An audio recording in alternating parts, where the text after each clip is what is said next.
Hello, hello. Welcome back to the Wild Ones. Thank you so much for tuning in, everyone. We really appreciate it. My name's Noah. I'm your host this week. For those of you in YouTube land, you're not seeing my face this week. You're welcome. For those of you in podcast land, nothing's changed. So here we are. Hey, listen, this is a really exciting episode for me. An old friend of mine, Steve Dubbeldam, got to sit down with him in his new shop here in Los Angeles. Steve runs a guide service called Wilderness. They do dirt bike and UTV tours all over the Southwest and some bigger snow bike stuff and snow machine all over the world. They go to Mongolia.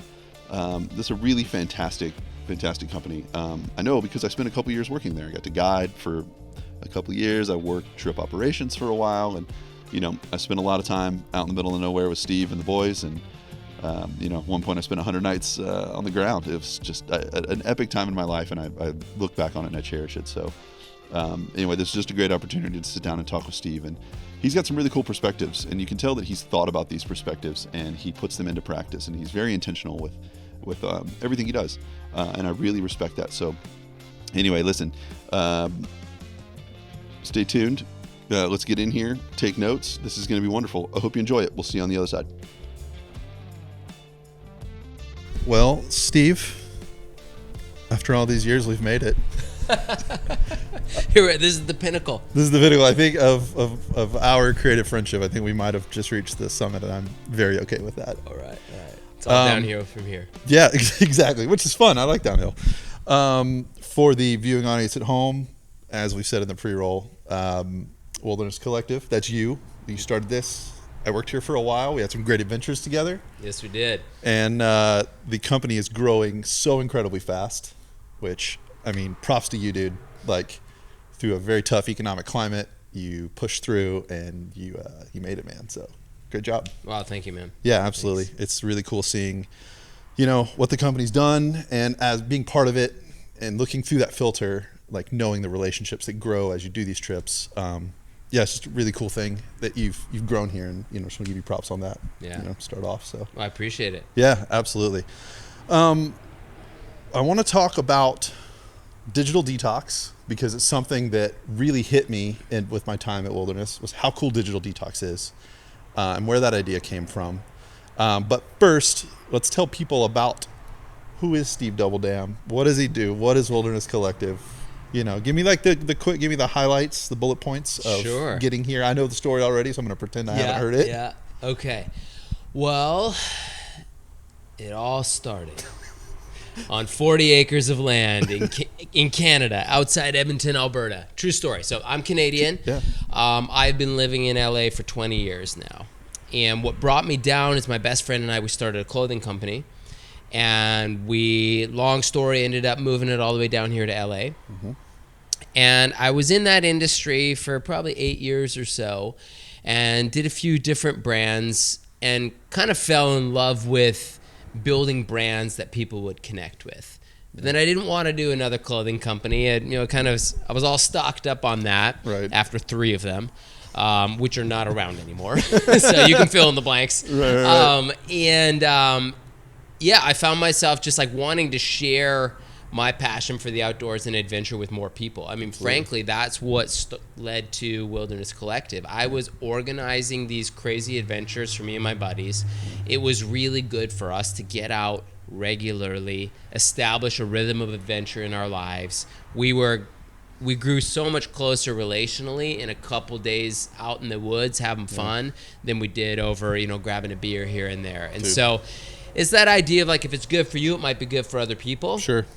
So I thought, how can I make this easier for more people to experience? Because I was kind of just mind blown by the beauty that I was discovering here in the West, and getting on 2 wheels and kind of bike packing on a dirt bike, essentially. Yeah. I was just really blown away by the raw, remote beauty that was kind of still accessible, in a busy state like California. Yep, dude. So a lot of that planted the seeds for, how do I make this easier for other people? Yeah. And really the business grew out of that, understanding what do our customers want, right? They're busy people. They want to do the thing, but they can't put the pieces together. So if we can bridge that gap, potentially there's a business there. And, a lot of blood, sweat, and tears, all literal. I got a few drops in there. Yeah, oh yeah. 12 years later, right? Like we're still doing the thing, and it's not much has changed. From the very first trip to now, not much has changed. Like what can change? Dirt bikes. Yeah. Woods, beer. Yeah. Fires. Exactly. People, food. Yeah. Yeah, and the vision was always like high adventure, Yeah. high hospitality, Right.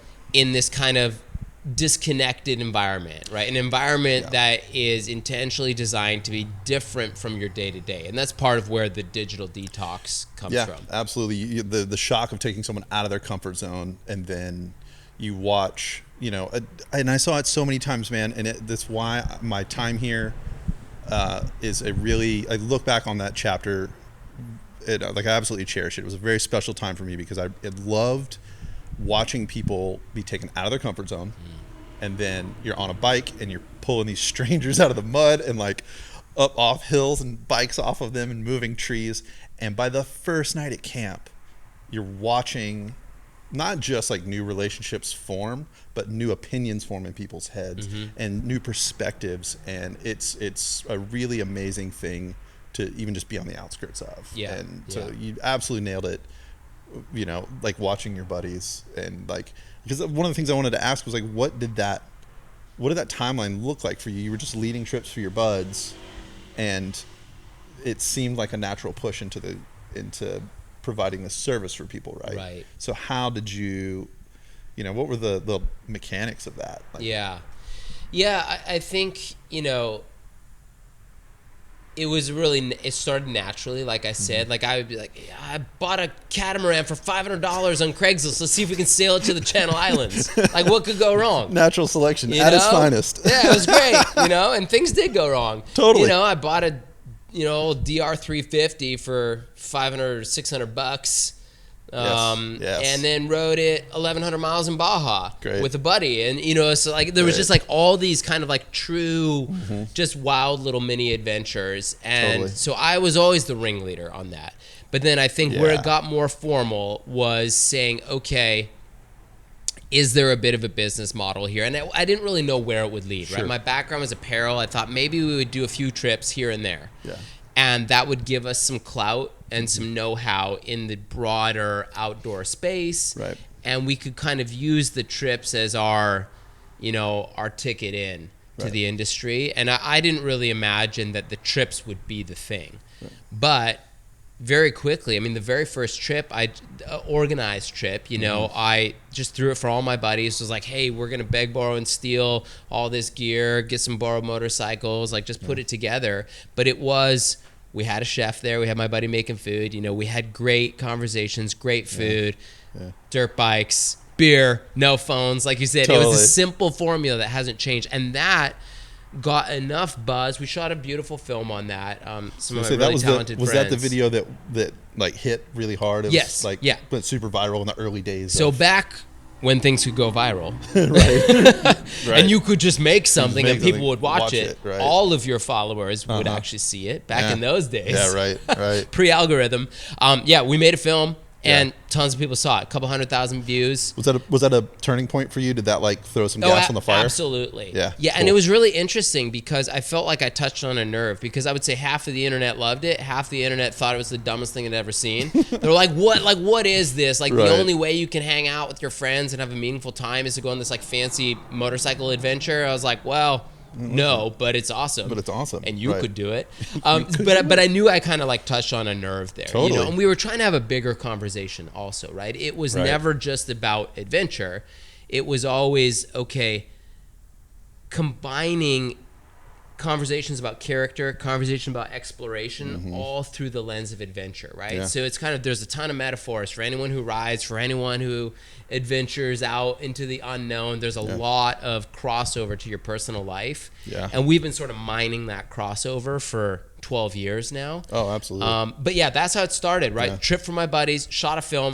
Film took off, and that got enough buzz right. to get the first trip of strangers. And then the first year, officially of the business, I was just trying everything. We did a snowmobile trip to Alaska. We did a surfing and sailing trip to the Channel Islands. We did a horse trekking and fly fishing trip in the Eastern Sierra. We did a motorcycle trip. We did just seeing what works, like seeing what gets throwing traction. stuff against the wall. Totally, dude. Like, what do you have to lose at that point? Exactly. Like, go have fun. Yeah. Go down with the ship if that's what's going to happen. Absolutely. Yeah, we did a mountaineering trip to Mount Baker. It's like it's miserable. You only need to climb a mountain once. That's my opinion. Dude, I couldn't agree more. Do you remember? I mean, obviously, like, you're putting a lot on the line here. You're throwing stuff at the wall. You are a very positive person. We've been in some hairy situations together. None that we can legally talk about here. Just kidding. We've been in some sticky situations before. For sure. You always keep your cool. You, early on these trips, are like, what are you doing with that nervousness? Like, what are you doing with that fear? Like, are you scared? Like, is this business going to work? Am I going to make it? Yeah. Like, am I wasting my time? Like, what are that? How did you process that? Did you use that as fuel? Yeah. To, like, keep the fire going? Yeah, it's a good question. I think that fear is going to be a part of doing anything in life. And if you want to be a doer, right, you've got to learn how to not eliminate fear from the equation, but change your relationship to fear, change your relationship to stress. So for sure, there was a ton of fear, especially in that early first year. You're like, I've never done these trips before, and I'm bringing total strangers. And like, I felt younger in my skin too. I was 30, probably 29 or 30. Yeah. And so there's a bit of that, which stays with us, but like the imposter syndrome. You're like, these guys are way older than me. They paid a bunch of money, flew across the country. Like, what do I have to offer? Whether that's like you're supposed to be the authority on the actual activity and keeping them safe, or around the fire at night feeling like, what do I have to contribute to this conversation? You're trying to elevate a conversation to more of a soulful level, and it takes some guts to do that, right? One of my mentors, he always said, everyone wants to have the conversation, no one wants to start it. That's a good point. And I was like, well, it's my job to start it, but then you gotta get that courage. So I think it comes down to courage, so that you balance fear with courage, right? Courage is kind of the antidote to fear, because I don't think you can delete fear. Because even now, like, I don't even know how many trips I've guided personally, and the business has done, well over 350 trips, but there's still this big X factor on every single trip, because, the weather's different things can go right, different things can go wrong. It's and inherently a high risk activity. Yeah, and the people are different, know? So it's, I've had to get good at working through that. And then also coaching my team to know how to navigate that, right? Dude. Like, one of our values is, keep the stress on the inside. It's like, because stress is contagious. So if you're going to be stressed out, but if you kind of internalize that during the experience, it stops it from spreading, because once it spreads, especially in like a high risk environment, you got a storm coming in, or, like where you're actually like, there's some exposure on the line, it can snowball. Absolutely. And it gets worse. I mean, like there's that book, Deep Survival, and he talks about like the people who die in the woods in survival situations. It's all because of their brain, right? They get stressed out, and the stress leads to them thrashing around in the woods, and maybe they were just lost. Totally. But then they thrash around and break their leg, and now they got a real situation. So it's usually the second thing that takes people out, not the first thing in those situations. There was, I remember a list that, I don't know if we wrote it when I was working here, maybe you already had it, but it was like rules or values for guiding. And I really love that list, and I take that list with me into every situation I'm in now. Like, make plan B feel like plan A. It's always a big one for me. If you're feeling it, they're feeling it. What were the other ones? I can't even remember. There's don't let the tail wag the dog. There's a new one that we have called, the concept is secretly safe. Which the idea is like, we want our customers to feel like what they're doing is dangerous and wild.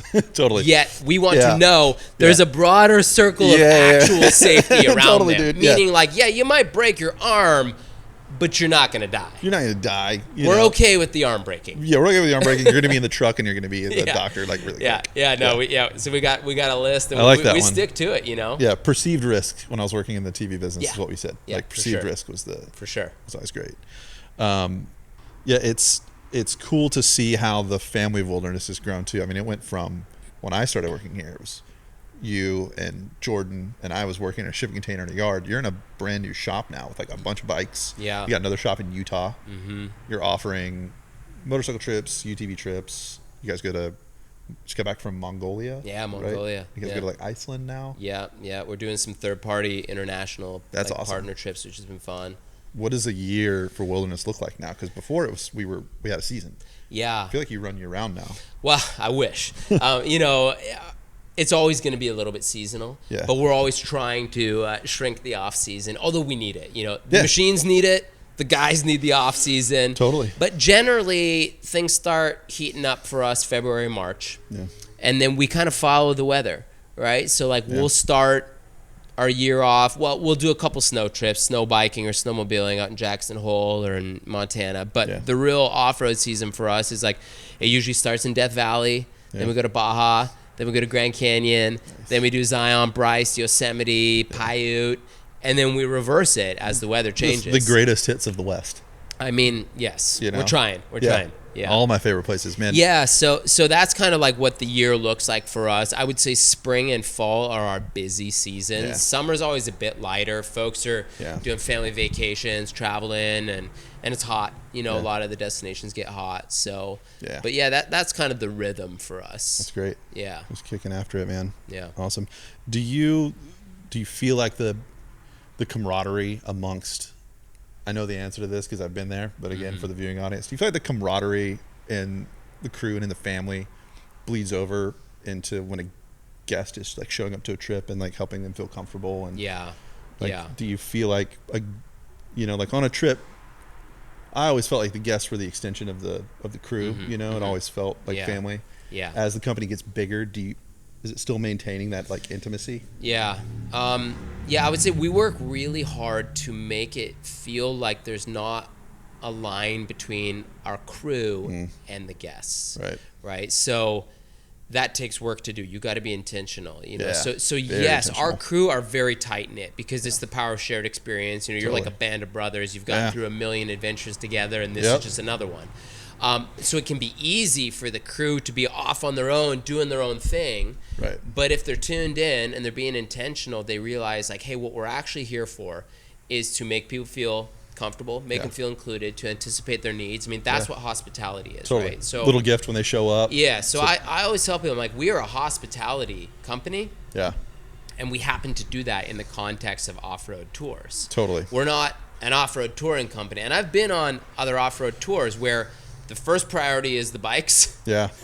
The second priority is the guests. And the third priority is the experience itself, right? Sure. So we try to invert that. Yeah, totally. And so it comes down to even keeping your eyes open for the guy who signed up solo, right? He's there. He doesn't know anybody. You want that guy night one to feel like he's got a group of homies around him that he can feel comfortable with, because that is what they end up feeling after the trip. That's the feeling they take away with them, that it felt like this kind of family, this band of brothers experience, out in the woods. And, nobody's coming back to us because the bikes were that amazing or the trails were that amazing. Even though it is, what keeps people coming back and talking to their friends and family about it is how they were taken care of. Dude, I realized pretty early on in my time there that, wilderness in a way was providing a snapshot into a lifestyle,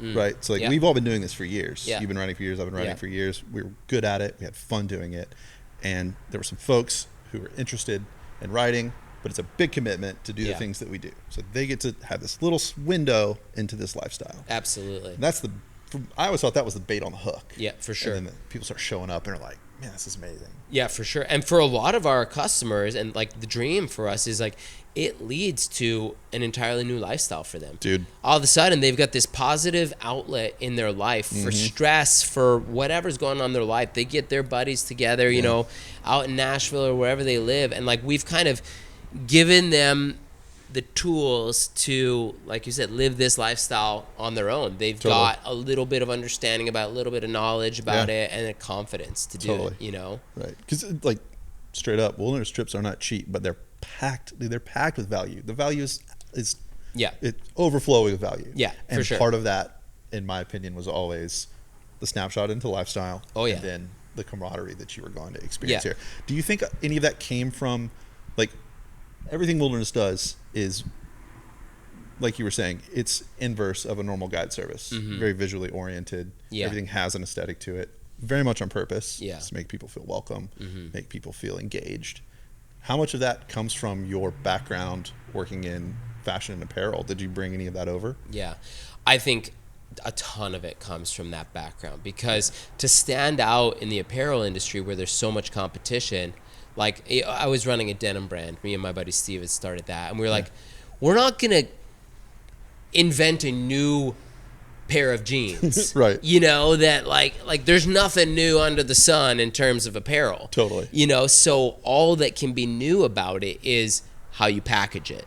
Right? So that's marketing, it's content, it's branding, it's positioning, and realizing that people, they identify with brands because it represents values to them, and they want to align with those values. Dude, absolutely. Right? So that's how it works. So we tried to build a business that was bigger than the experience, where it's like wilderness represents a set of values and a personality. Yeah. And if you're that kind of guy, you're in, and you're going to love it. Showing up, you know, you're going to be getting along with everybody that's walking in the door with you, and exactly.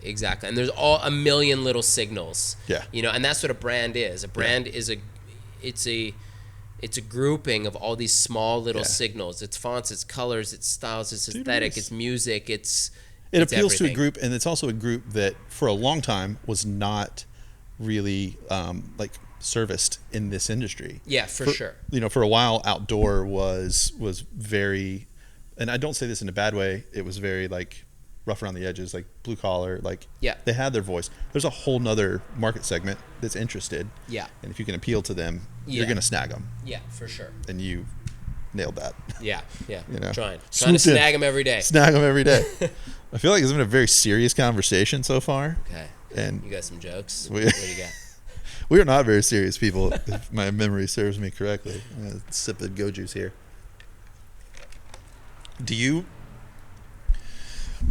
I was chatting with some other wilderness folks the other day, and just kind of going over some memories. It's like telling them I was going to be hanging out with you doing the podcast, and they were all stoked. And we were reminiscing about some really stupid stuff that we did, and I was joking about when we were in Death Valley on the very first Death Valley trip, not the Scout, the first group Death Valley trip. Yeah.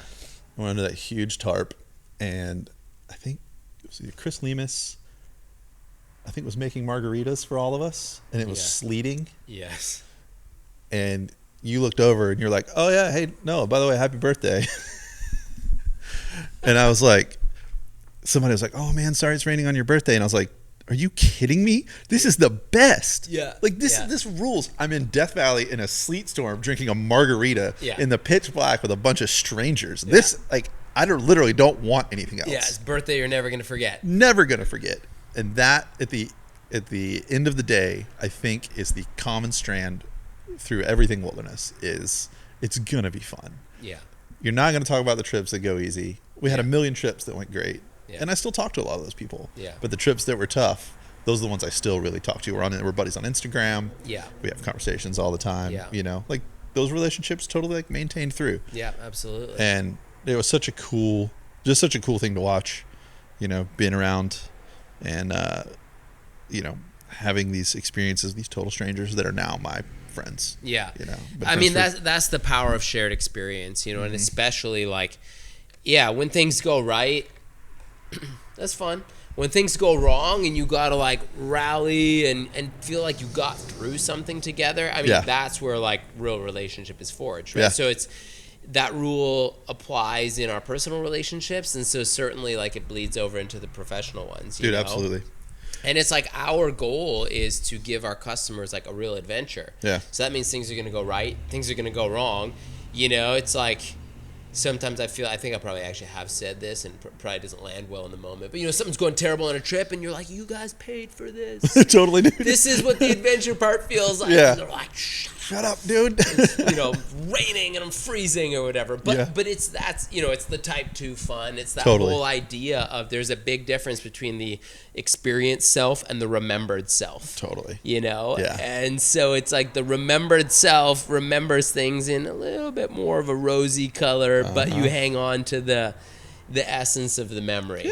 Yeah. Absolutely. Dude, my shared experience is learning how to deal with all the people and the ins and outs, and it was a very valuable time in my life, and it pivoted a lot of things and pivoted how I saw the world, and still do. And I think I was lucky enough to be around for as long as I was, and to be a guest on those trips, walking away with that too. It's like it's not, again, you're not just providing moto trips, man. It's a lot of people are walking away from wilderness trips with a change of perspective and a change of a lot of things in their life. And that's really rad. And that's our hope. Like we always say, like, our job is to provide like a context for transformation for people. Yeah. Right. So it's not like I can't guarantee that you're going to sign up for the trip and be a different person when you walk. Like that's too much pressure. Yeah. However, we're setting the table. The context is there. It's yours to take away with what you will. Exactly. So if you want to just have a great dirt bike trip, like you're going to get that. You're going to absolutely get that. And beyond. Yeah. But if you want to walk away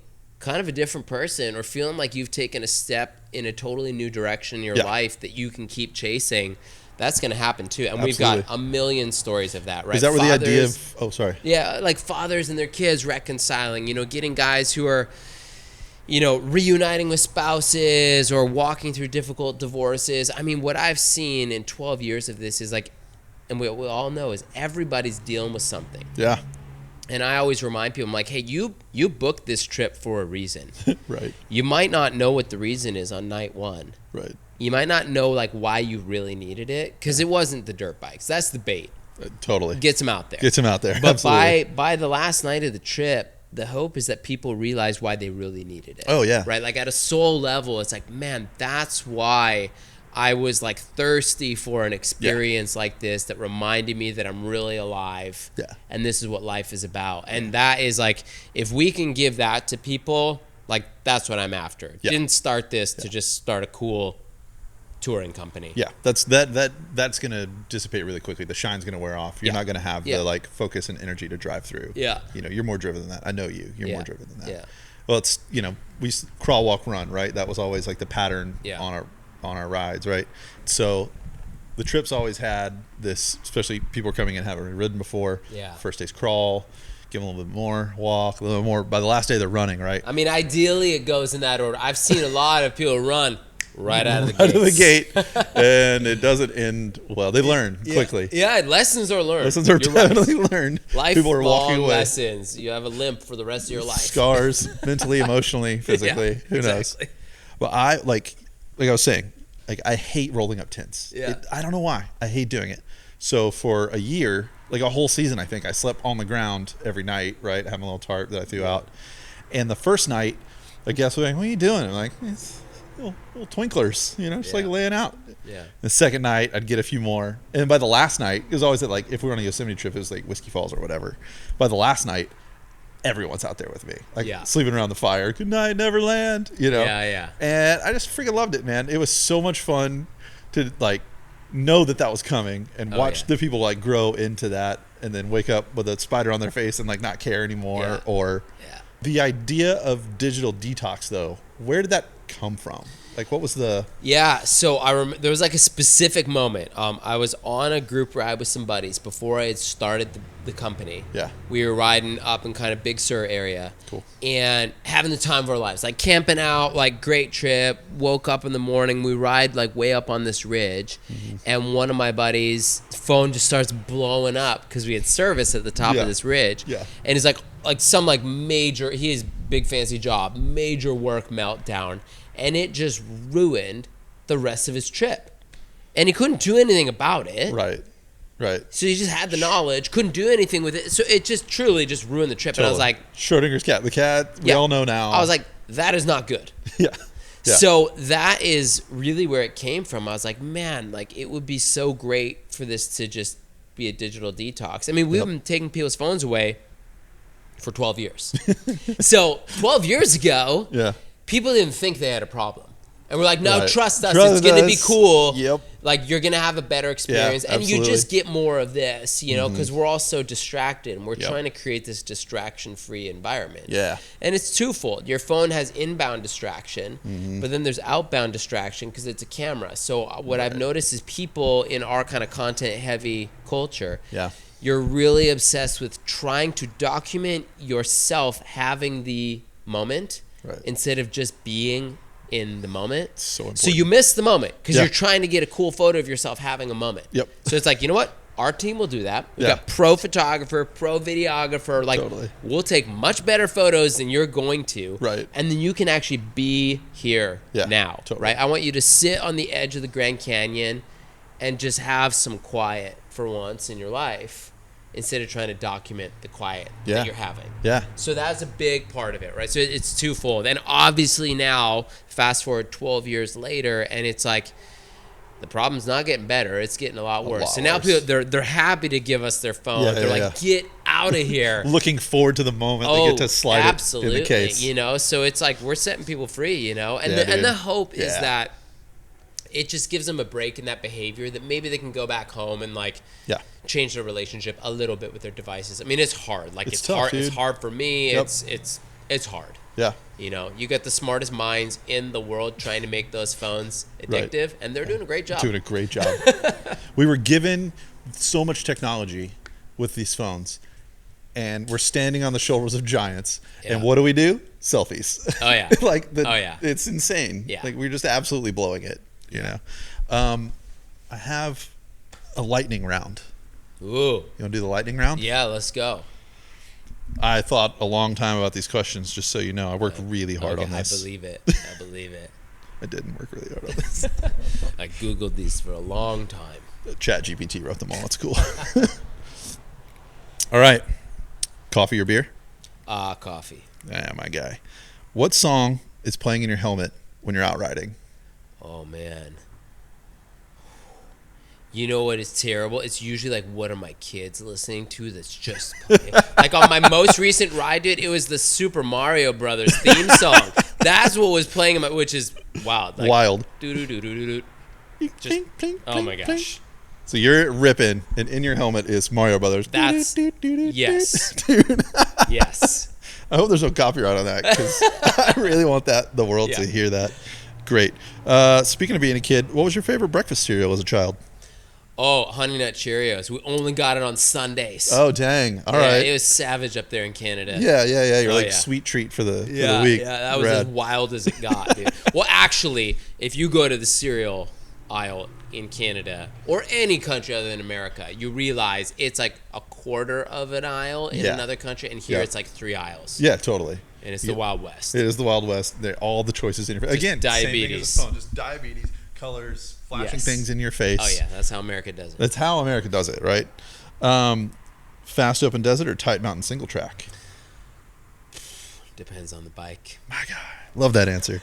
I have this great memory of you on the Death Valley Scout trip we did, and I was hanging out the side of the original chase truck, the Beast. The Beast. R.I.P. I hear. Yeah. Yeah, I was hanging out outside the Beast, and I heard you coming. I guess we're on West Side Road, which, for those of you who don't know, it's like straight, flat level for like 20 miles or something. Yeah, at least. 30 miles. And stuck my phone out the window, and you, you're gone. And then we checked your GPS later. And Sarah, if you're listening, ignore this. I think you hit like 104 or something crazy like that. It's probably kilometers, probably not miles. Okay, I was going to say, I remember it being 3 digits. You're probably right, it was kilometers an hour. And whatever it was, we all were in shock. It's fast. Okay, Sarah, you can start listening again. Favorite trail snack? Well, my new favorite trail snack is payday bars. Paydays, okay. Bro, because they don't really melt. They don't melt. I didn't think about that. Yeah, that's such a great point. Paul figured it out. Every day's payday, man. Every day is payday. You pull that sucker out. Ooh. Get that helmet just right here. Yeah. It's good. Dude, it's good. Payday. I think this podcast just paid for itself. Payday, if you're looking for a endorsee, we are We're ready. Ready. I think I know the answer to this question, but some things have changed around here since my day. Fastest flat changer on the Wilderness Collective staff. Well, we don't get flats anymore. Oh, no way. Because we're running Nitro Moose inserts for the past 2 years, and that was one of the single greatest decisions of my life. What? Can I offer a counterpoint? Yeah, sure. The camaraderie around a tire change, though? Yes, the camaraderie around a tire change, not 13 tire changes. We had one trip, Ryan Bryant guided a Yosemite trip where I think they had 14 moto tire changes, and that is not a good time. That's not a good time. I did a Grand Canyon trip, and we ran out of tubes. I had to jump on the bike from somewhere, I can't remember where, ride all the way to Hurricane, maybe? Yeah, maybe. To the Rocky Mountain ATV MC and fill my backpack up with tubes. Dude. And ride all the way back. Yeah, so in like 90-something degree weather. Yeah, those days are... Okay, you got a point there. Yeah, I feel you. Last question. As specific as you think you can get, how many miles have you ridden on a motorcycle with Wilderness Collective? Wow. Okay. Yeah, I wish I had a lifetime odometer running. I would say... Let me do some quick math here. Carry the 3.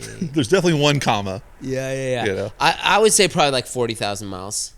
That's a lot of dirt. That's a lot of dirt, dude. Yeah. A lot of bugs out of your teeth. You know yeah. Yeah, I mean, probably slept outside, probably like, I don't know, maybe like 1,200 nights. Yeah, dude. Get it. Something like that. Yeah. 1,500. I don't know. Who's counting? But it's a lot. Dude, it's a lot. It's a lot. That's it's quite the photo album in heaven, you know what I mean? Oh my gosh, yeah. I'm grateful for it. I mean, that's what's changed, right? In the early days, I was on every single trip. Yeah. And now, obviously, we're doing, 50, 60 trips a year. Can't be on every single trip. Yeah. I am trying to stay happily married and the father to my 2 boys. Totally. First and foremost. Second, you're trying to run a business. Yeah, exactly. But, so now I'm probably doing like about 6 trips a year right now, which, I never want there to be a year where I don't do a trip, that's for sure, right? Yeah, because it's like, I love it. Yeah. I still need it. Going back to if it's good for you, it's good for other people, right? Yeah. Like, there's moments where I'm like, man, I just need some clear-headed space, I need that 4 days of just pure flow state where your brain isn't thinking about the business or the stress of life. You're just thinking cactus, rock, cactus, stray dog. Yeah. Stray dog. That's it, you know? I feel you. Do you have anything that if someone is thinking about going on a wilderness trip or they're thinking about digital detox or anything that we've talked about has in any way like tickled something in their brain? Yeah. Anything that you want to say to them in leaving? You know, little pin on the conversation. Yeah. What is it? Well, I would say the goal is to get out there, right? So the goal is not to come on a wilderness trip. For our customers, for a lot of people, we are exactly right. We are exactly what they need, Yeah.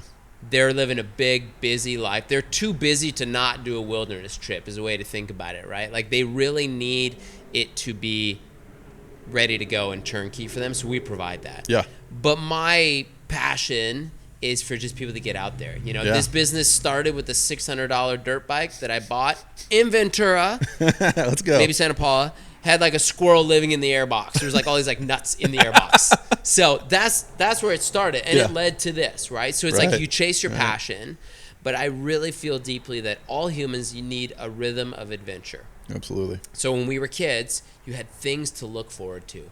Like, do you remember that feeling of like, it's 3 weeks before summer break. It's 2 weeks before summer break. Right. It's 2 days before summer break. Like that anticipation, you lose it as an adult.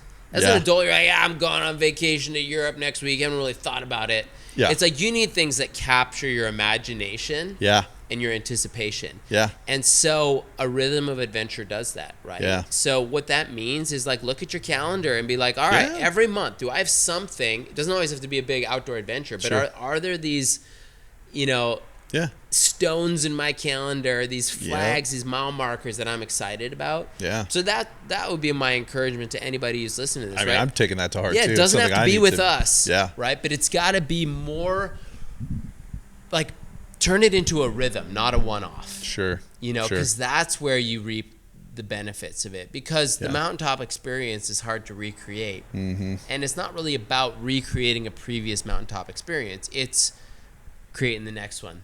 Yeah. The next one. Dude, absolutely. You know? Absolutely. Yeah. At the end of the... Everyone always asks me, like, what's your favorite trip? And I'm like, dude, it's the one I haven't taken yet. Yeah. It's the new one that we're working on, where I don't know what's around the corner. My favorite adventures is the adventure of life, man. There you go. There you go. That's it. You know? Absolutely. So yeah, get out there. That's the goal. Yeah. And if it's with us, I wouldn't be mad. Totally. If someone does want to go, yeah, right. Best way to find a trip or be in touch, wildernesscollective.com, Instagram. Yeah, wildernesscollective.com is the website. On Instagram, we are just wilderness. Okay. Got in early. Got in early. Yeah, you did. We're not on TikTok. Yeah. On purpose. On purpose. Hey, there you go. Know your crowd. Steve, thank you. I'm glad to see you again. Congratulations on the new shop. All the best going forward. Yeah. You want to go grab a burrito or something? Let's get out of here. That's it, dude. Appreciate it. Yep. Thank you. See ya. Bye, everybody. Thanks, Steve. Always. I seriously can't tell you how many nuggets I walked away from this conversation with. His perspective on fear, his perspective on making rhythm and adventure. They're all things that I think are incredibly important to me personally. And I feel like if you listen to this podcast, you obviously came here for a reason, so I think you probably identify with that. And listen, if you want to go on a really cool journey and you're looking for some folks to do it with, go with Steve. All the information was there. Check them out. Great folks. Make sure you follow them on the socials. Listen, thank you so much for tuning in. I'm going to let you guys go because this has already been long enough. Everyone, have a great month. We will see you in September. Bye-bye.